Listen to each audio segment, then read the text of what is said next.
بسم اللہ الرحمن الرحیم وما يدریک لعلہ یزکی او یذکر فتنفعہ الذکریٰ۔ اور آپ کو کیا معلوم شاید وہ پاکیزگی حاصل کرتا یا نصیحت سنتا اور نصیحت اسے فائدہ دیتی۔ گزشتہ درس میں سورۃ عبس کی آیت نمبر 3 میں لفظ یزکا کے معنی ہم بیان کر رہے تھے، اور ہم یہاں تک پہنچے تھے کہ اس کے بنیادی حروف زا، کاف اور واو ہے، اور اس سے لفظ زکوٰۃ ہے۔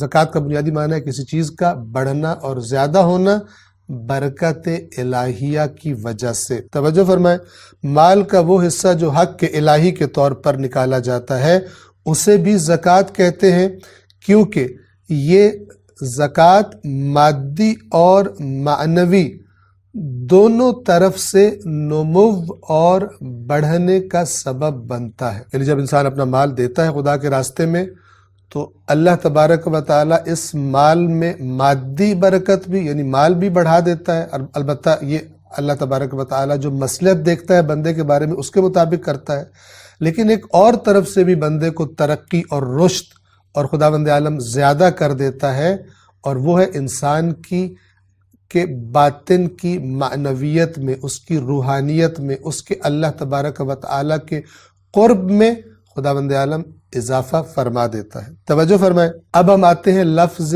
یزکا کی طرف، کہ جس کے بارے میں ہم نے عرض کیا تھا ہم ایک لفظ استعمال کرتے ہیں، قرآن نے استعمال کیا تزکیہ نفس، یعنی انسان کے نفس کو، یعنی انسان اپنے باطن کو، اپنی روح کو پاک کرے اللہ کی نافرمانیوں اور گناہوں کی آلودگی اور نجاست سے۔ توجہ فرمائیں، کیوں اس کے لیے لفظ تزکیہ، بڑھنا، تزکیہ یعنی کسی چیز کو بڑھانا، کیوں تزکیہ نفس گناہوں سے پاکیزگی کو کہا گیا؟ کیوں اس کا معنی گناہوں سے پاکیزگی کیا جاتا ہے تزکیہ نفس کا؟ توجہ فرمائیں، کیونکہ نفس انسان جب گناہوں کی آلودگی سے پاک ہو جائے تو ہی وہ اپنے کمال کی جانب، پروردگار عالم کے قرب کی جانب حرکت کر سکتا ہے، نمو کر سکتا ہے، بڑھ سکتا ہے، رشد کر سکتا ہے۔ آپ ایک کھیتی کی مثال لے لیجئے کہ جب کھیتی اگنے لگتی ہے، بڑھنے لگتی ہے،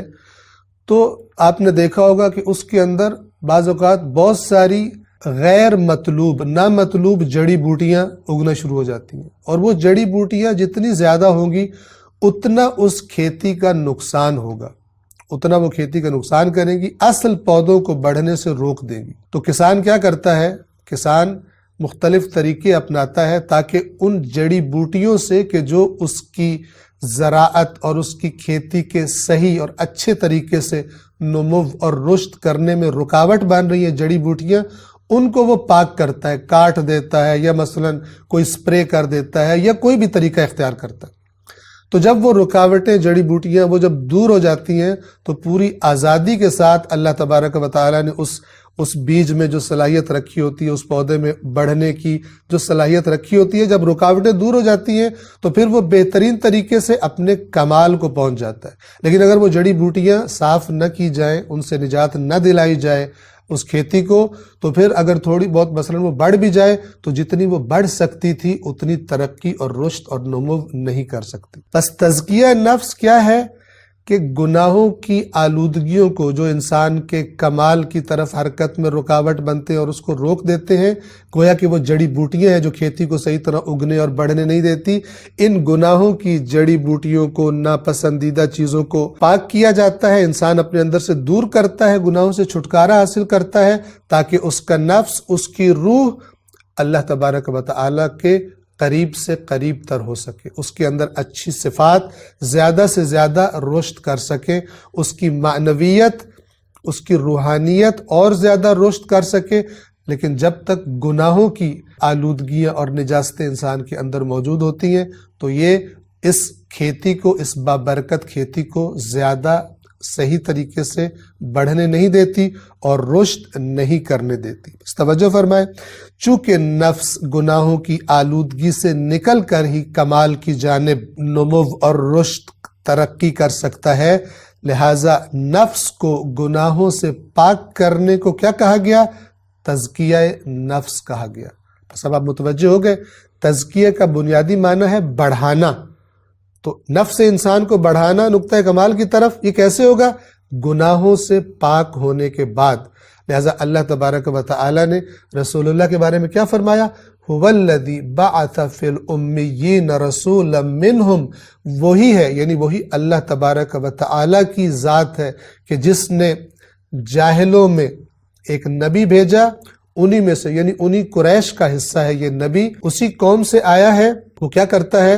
یتلو علیہم آیاتہ، اللہ کی آیات، قرآن کریم کی آیات ان کو تلاوت کر کے سناتا ہے، وَيُزَكِّيهِمْ، اور ان کا تزکیہ کرتا ہے، یعنی ان کے نفوس کو گناہوں سے پاک کرتا ہے، ان کی ایسی رہنمائی کرتا ہے کہ وہ صحیح طریقے سے اللہ تبارک و تعالیٰ کا قرب حاصل کر سکے۔ تو نبی رہنمائی کرتا ہے کہ گناہ کو چھوڑ دو، اللہ کی نافرمانی کو چھوڑ دو، اور اسی کا نام یزکیہم، ان کا تزکیہ کرتا ہے، ان کو ہم ترجمہ سادہ کیا کرتے ہیں؟ ان کو پاک بناتا ہے۔ کہ انشاءاللہ لفظ زکوٰۃ کا اور تزکیے کا معنی واضح ہوگا، اسی زا، کاف اور واو سے لفظ یزکا ہے۔ وما یدریک لعلہ یزکا، سورۃ عبس آیت نمبر 3 میں فرمایا کہ اور آپ کو کیا معلوم، یعنی کیا چیز آپ کو خبر دے گی، آپ کو بتائے گی کہ لعلہ یزکا، شاید کہ یہ آپ کے پاس آنے والا۔ یزکا کا معنی ہے جس کا تزکیہ کیا جائے اور وہ اس تزکیے کو قبول کر لے، یزکا اس پاکیزگی کو قبول کر لے۔ اور یہاں پر ہم یہ بھی کہہ سکتے ہیں کہ مثلا پاکیزگی کو قبول کر لے، اور اس کا ترجمہ جو ہم نے دقیق معنی بیان کیا زا، کاف اور واو کا، کہ جب آپ اس کی مثلا رہنمائی کریں اور اس کو بتائیں کہ تمہارے رشد میں، ترقی میں، اللہ تبارک و تعالیٰ کی طرف بڑھنے میں یہ چیزیں رکاوٹ ہے، تو وہ ان چیزوں کو اپنے پاس سے ہٹا دے۔ چونکہ گناہوں سے بچنا اور رکنا یہ انسان کے اپنے اختیار میں ہوتا ہے، رسول اللہ کا کام صرف رہنمائی کرنا ہے۔ تزکیہ، بس سادہ لفظوں میں تزکیہ، پاک کرنا، اور یزکا اس اثر کو، اس بات کو قبول کر لینا، اس پاکیزگی کو قبول کر لینا، اور جس طرف رہنمائی کی جا رہی ہے اس پر عملی قدم اٹھا دینا۔ یاد رکھیے رسول اللہ کے بارے میں جو کہا گیا وَيُزَكِّيهِمْ، انہیں پاک کرتا ہے، یہ رسول اللہ کی ایک طرف سے ذمہ داری ہے، اور وہ کیا ہے؟ جیسے قرآن نے وضاحت کی وَمَا عَلَى رَسُولِنَا إِلَّا الْبَلَاغُ الْمُبِينَ، ہمارے رسول کے ذمے اور کچھ بھی نہیں ہے سوائے یہ کہ صاف صاف پہنچا دے، وہ بات کو صاف صاف پہنچاتا ہے۔ تو تزکیہ کیا ہے؟ تزکیے کے راستے کی رہنمائی کرتا ہے، لیکن اب ان گناہوں سے بچنا اور اس کے راستے پر چلنا یہ انسان کے اپنے اختیار میں۔ اب وہ خود چاہے گا تو ایسا کرے گا، اگر وہ ایسا کر لے، قبول کر لے، تو اسے کہا جائے گا یزکا، اس نے اس پاکیزگی کو قبول کر لیا ہے۔ والسلام علیکم ورحمۃ اللہ وبرکاتہ۔